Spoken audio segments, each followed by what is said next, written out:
Hey you guys, what it's up? Yes, okay. So y'all know, if y'all have been following me since the last season of Mob Wives, I stopped reviewing Mob Wives like in the middle of the season, or more so in the beginning, because I was tired of the same old arguments over and over again. But this season, season 3 of Mob Wives, seems a little bit more interesting. So I've decided to go on ahead and review it for you guys. Hopefully you all like it. Please, let's get into my notes, shall we?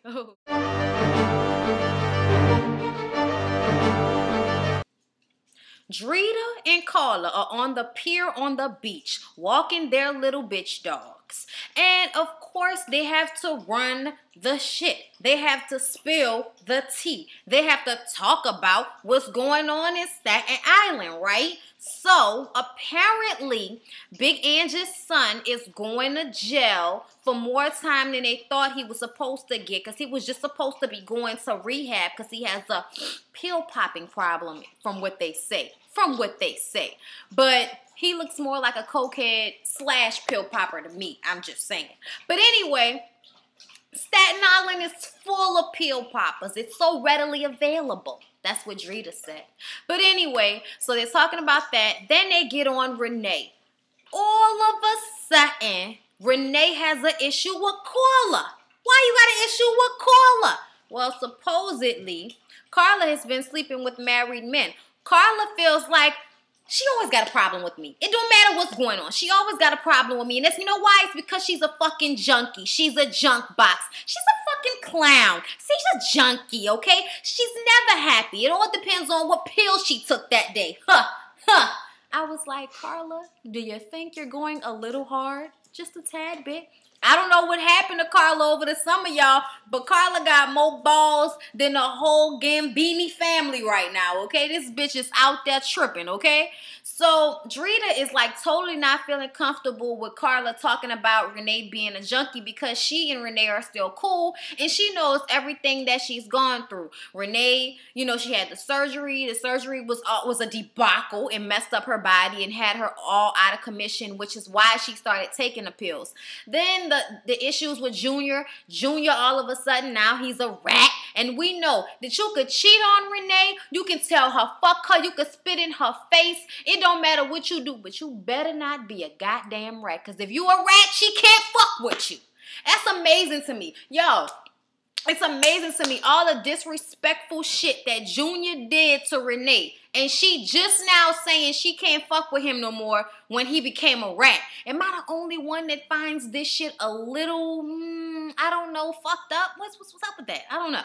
But anyway, obviously Renee and Carla now have beef over some he said, she said shit. Why are grown-ass women developing beef via other people, never actually talking to one another, never actually having an attitude with one another in front of each other? Like, I don't understand that shit. Like, but whatever. I digress.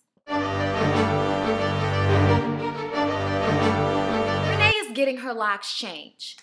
So what had happened was, Renee's house got broke into while she was out of town the previous night. Thank God her son AJ was not there. Whatever. I don't like her son. I don't know why, but he's a little fucking asshole to me, okay? I think he's a fucking asshole. I've been thinking he was a little asshole since I first saw him, okay? He's just like his father. He's just like his father. But anyway, they came in, they stole the CD of the surveillance tape that was all the way in her attic. She's really paranoid. She's like telling the guy who's supposed to change the locks, now how do I know that you're not going to come in my house? You get a key when you make the keys. How do I know you don't have a key? I'm really paranoid right now, so I need you to lock this down. Then she goes in there with AJ and tells AJ that, you know, she's fucking worried. They're slashing her Bible. They're slashing her son's room up. They're slashing up pillows. They knocked all the pictures off the mantelpiece. I mean, this seems personal. Right. We all know that whenever someone becomes a rat, their family becomes a target in some kind of ways, just to instill a little fear in the community, okay? So she's paranoid. She tells AJ she wants a gun. She says, and you know who's responsible for this, AJ. You know who's responsible, and you know I can go there, but I'm not gonna go there. You need to start respecting me, Mom. You need to start respecting me. That's my dad. It happened. Get over it. Get over it. You're disrespecting me, Mom. I can't take it in. You're fucking disrespecting me. I'm sorry, but some of these little crazy ass white kids need to be punched in the mouth. I don't give a fuck what nobody say. Lil AJ should have been getting his ass whipped. He should have been getting his ass whooped. He looked like a kid that ain't never got their ass whooped. He looked like a kid that know how to create bombs in their bedroom and shit. I don't know, but something about him, don't like.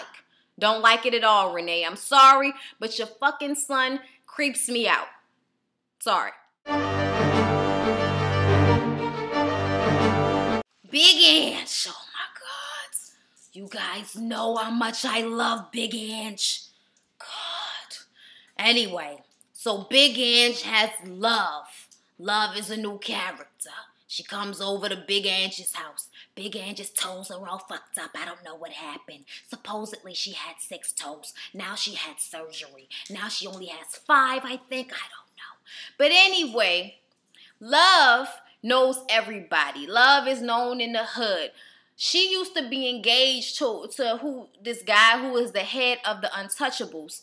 The Untouchables was like this car theft gang in Staten Island. It's also the basis for the Gone in 60 Seconds movie. And all I could think of in my head is, bitch, you must be old as hell, because the first Gone in 60 Seconds came out in 1974. Yeah, I know my old school car movies. Get some.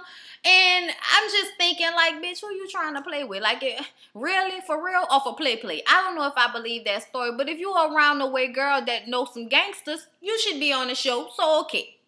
But anyway, Love doesn't like Renee.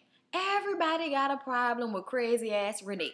Well, it's really Renee having a problem with everybody. Renee thinks that Love messed around with Junior. I don't know why she thinks somebody wants to mess with Junior. Don't nobody want Junior. What am I want Junior for like he's somebody? He's nobody. He's a creep. He's a creep. Big Ange is like, I don't know why she thinks everybody wants to sleep with Junior. Well, he's nothing. He's a scumbag. He's a fucking scumbag. I don't know what she thinks. Who wants to fuck him? Love is crazy. Love has stabbed, poisoned, and shot people. She's not in jail, though. What's up with that? Let it have been a black bitch. She would have been in jail. I'm just saying.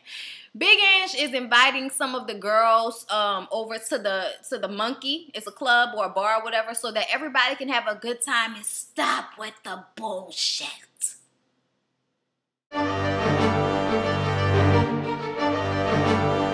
Renee and Drita meet up to discuss the issue with Corla, alright? So Renee tells Drita first about them ransacking her house. Then they talk about the fact that Lee is about to come home in 6 months. And obviously there's a chance that Drita and Lee might reconcile once he gets home. I hope not. Renee in this fucking white eyeliner. Renee, your eyes already doing this to me. Your eyes are already like this every time you're on a camera. Your eyes are already mad intense. So why is it with a white eyeliner? Somebody help me. I don't know. I'm sorry, y'all. Renee and that white eyeliner and shit is crazy. That shit crazy. Anyway, so she throw a little shot at Carla. Call Carla a little hoe on the slick. They was talking about something totally different. But this is the segue into talking about Carla's hoe ass. Okay. So from what Renee says, she's sneaky, she's conniving, she's a whore, and she's a husband fucking douchebag. Drita is like, oh God. For once, it's not Drita. Thank God. I'm so tired of all the animosity being towards Drita. Let somebody else get some. So Renee says that she saw Corla trying to move on to her friend, her cousin's husband. This is how the story starts off. The story is going to slightly change as we get through this episode, but I digress. She says she has affairs with married men. I don't respect her. I don't fucking like her. So then Drita, being messy, tells Renee that Carla said that she was a junkie. You a junkie. You a junkie. Alright? And she was like, she want to go to war with me? She don't want to go to war with me. Does she know what war with me is like? Does she know?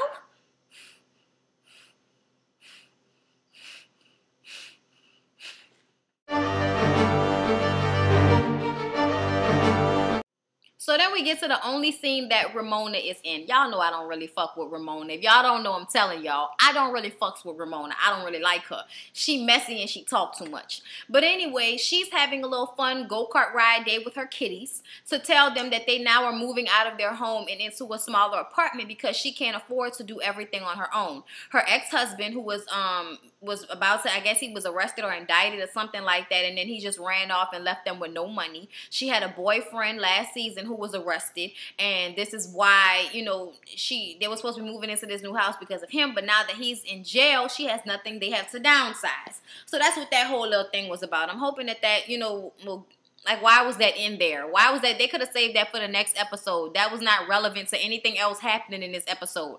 Everything, you know, like, it's always a discussion going on about some shit that happened in the episode and then some shit that's going to happen in the episode. Ramona's little thing was just, I guess, so they can show that she was still on the show. Drita and Carla meet up, and Drita tells Carla about what Renee said about her fucking married men. Carla gets pissed off. Carla is like, you know, she says she's lying. You know, she's a fucking junkie. You know, every fucking junkie I know is a liar. She's a liar. She's a little lying bitch. A pill-popping bitch. And, of course, Carla doesn't like Renee. Carla doesn't like Renee. Okay, that was pretty much all that was said in that little conversation. I mean, I'm just throwing that in there because you gotta know that Drita had to go to both girls to tell them what the other person said. Okay, all right. Drita goes over to Big Angie's, who just had the surgery on her feet, and when she walks in and sees her feet, and Big Ange takes off her sock, and it had blood all over it, and Drita's like, oh my God, and it's like, bitch, you beat up people for a living, and you all squirmish over blood? What the fuck? But anyway, she tells her, you know, Drita tells her, well, you better get your good shoes out because this shit is getting bad. So she basically tells Big Ange about what's going on, Renee and Carla. Well, Big Ange says that Renee told her that Carla bashed her son. Now, y'all know, you don't bring up the kids. I don't give a fuck what's happening. You never bring up the kids. So, you know, and then Big Ange says, who cares who Carla fucks? She's 40 years old. She can fuck 10 guys if she wanted to. You know, Carla, and then Drita was explaining to her how hard Carla was going, calling Renee a junkie. And she was like, Carla could be very ruthless. And they was like, yeah, they need to talk to clear the air. So Drita and Big Ange are going to facilitate the sit down between Renee and Carla. As you know, what is the fucking Italians with the sit downs? I mean, Lord. Big Ange, Karen, and Renee are all at the Drunken Monkey, and Big Ange is talking about Carla. And y'all know how that's going down. And Karen is saying that Carla is an antagonist. She'll just keep saying shit that, you know, to press your fucking buttons and all of that. Y'all know she got to chime in even when shit ain't got nothing to do with her. So then Love walks in. And we all know Renee has a problem with Love. When she sees her walk in, she's like, what the fuck? So she asks for Karen and Big Ange to go take a walk while they sit there and talk. Love says it wasn't like what she thought it was. Junior was defending her when some guy was pushing up on Love. And in Renee's crazy mind, she says the only reason that he would have done that is if he wanted to fuck you. But because we're not together anymore, I'm going to let this shit ride. I'm not trying to take this any further. You say y'all didn't have sex. I believe you. It's over. And I'm just like in my mind, like, Renee, then what the fuck were you in here getting? When the bitch walked in for then, if you were just gonna let the shit die. But that's just because she had to voice her opinion and let Love know that, oh, I don't fucking like, you know, cheating bitches. I don't like bitches who fuck other people's men and all of that type of stuff. And it's like, you don't have a man right now. So why are you so annoyed when other people are fucking other people's men? You don't have one right now. Let that marinate. Okay. The luncheon at Big Ange's house, okay? Y'all know this is the big scene at the end, right? So Renee comes first. They're sitting down there eating. Carla comes in. The tension's building. The tension's building. The music is getting a little more darker, okay? And when Carla sits down, she's like, so, what's going on? Renee says, what the fuck? Say what you gotta say. So they say what they gotta say. Renee talks about this party over the summer when Carla was there. She shows up with her cousin and the guy that her cousin brought. See, at first I thought this was a husband, but oh no, this was just some dude that she had brought to the party who she says that, that everybody, it wasn't just Renee, saw Carla talking to him, and then she says she saw Carla following him around the party for the rest of the night and all of this. And like, Carla just jumps up and gets loud automatically. Renee was real calm and real chill compared to how Carla was during this argument, which is so funny because y'all know it's usually Carla being chill and Renee popping off. But they've vice versa on that ass. Switch spots. Anyway, so Carla says, you're at a party, you're talking to people, that's what you're supposed to do, you're at a party. He was following me around. I even came back and sat down with the girls, and he was still following me around. Either way it goes, it's not your business. Why do you care what I'm doing? Why? Why do you care what I'm doing? Well, Renee decided that she wanted to call Carla a go-to girl. You're a go-to girl. That's what you are. You're a go-to girl. Big Ange was like, who the fuck says go-to girl these days? My God, Renee. Who the fuck says that? So Carla says, yeah, Renee, you're a junkie. We all know Renee don't like being called no junkie. So she says, so you must be calling Big Ange's son a junkie because he has a drug problem too. Carla says, no, because he's getting help. He's getting help. The only reason I have a problem with what you do is because your pill popping causes you to act like a fucking lunatic and want to jump down people's throats and all of that type of shit. So as they're sitting up there talking, I don't know why Carla thought this was the thing to do, but she picks up a fucking butter knife. I'm sure she was about to put some butter on some bread, but she got pissed off and was saying the way she was saying and fling that knife. And Renee instantly says, put that motherfucking knife down unless you gonna use it. And it better be a steak knife, and you better stab me, bitch. That's what she told her. That's what she had said. And she said, well, stab me then, bitch. She stood up. They both stood up. Well, stab me then, bitch. And y'all know Carla ain't about that life. Renee is about that life. Renee will come up on you and tell you to fucking stab her. And we all know Carla not trying to go to jail. She not trying to go to jail, so she not going to stab nobody. So they put the knife down. Carla was like, bitch, I'm going to stab you in your fucking throat. I was like, why you told that to her? Why you said that? That wasn't what you were supposed to say in this. That just went too far for me. I don't know what happened to Carla over the summer, but she grew some balls.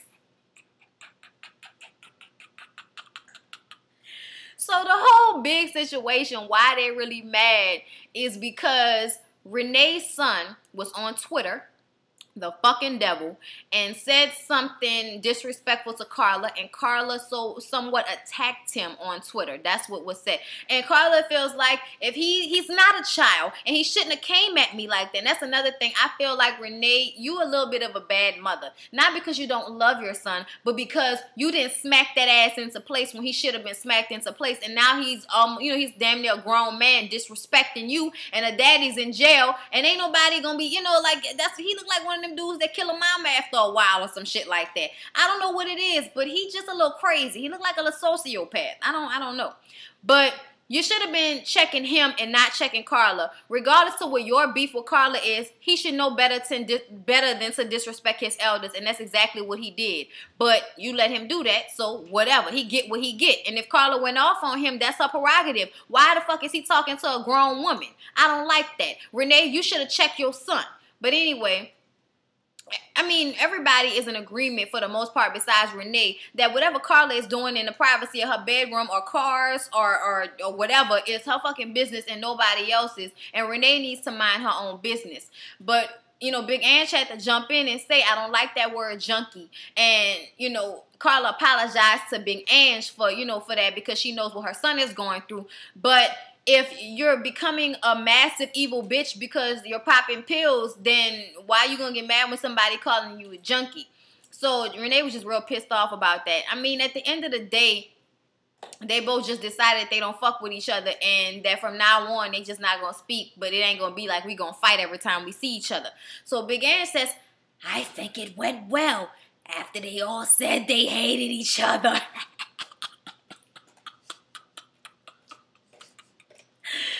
Anyway, you guys, that was Mob Wives Season 3 Episode 1 review. I'm BondyBlue on Twitter, Facebook, and Instagram. It's separate words on Facebook, same word on Twitter and Instagram. You guys should definitely check me out. My latest natural hair video will be down below as well. I just did the Real Housewives of Atlanta video. You guys should check that out if you haven't. Like, comment, and subscribe. I love you all, and I will see y'all in my next video. Peace.